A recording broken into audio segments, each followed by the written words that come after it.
chan si the si hingai tu Jerusalem kulangin ei ramei nam atim zo ta thoro in ngir no ke ti thoro in ngir taklung ei ti asin no na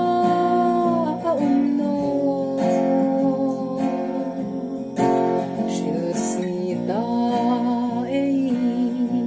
no na din thoi ta in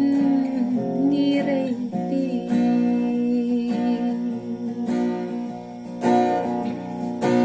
mitin kul hai atim zo ta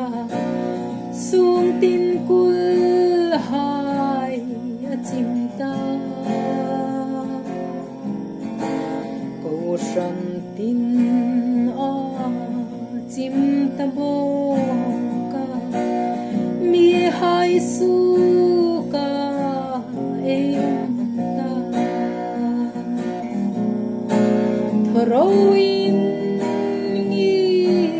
taklung ei ti asin no na no shil si ta ei no na din thoi ta in ni re ti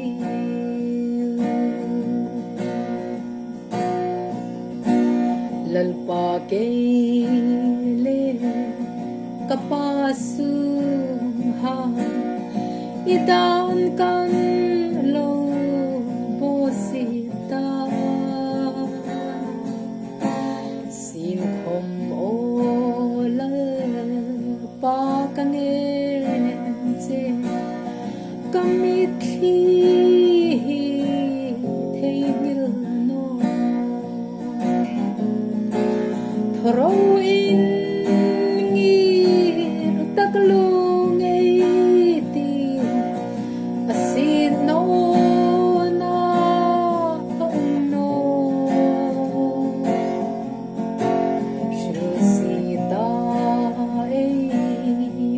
no na din thoi ta in ni re ti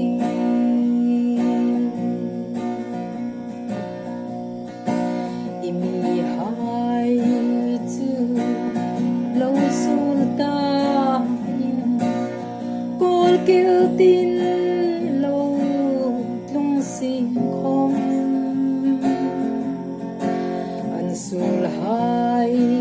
sim man kir chun mal som ka ti iti kha thro in ngir taklung ei ti asin no na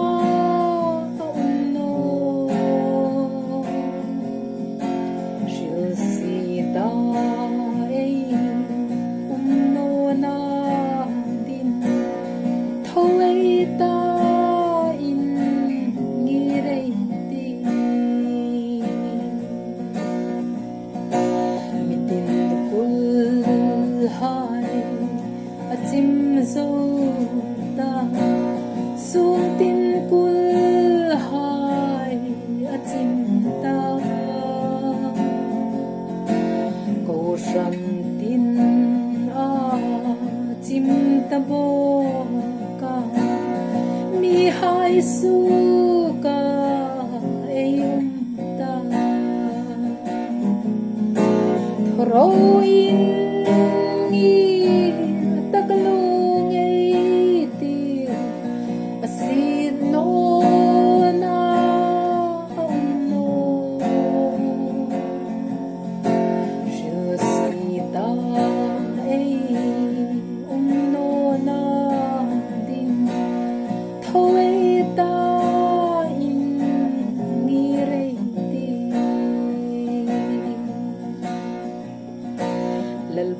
ke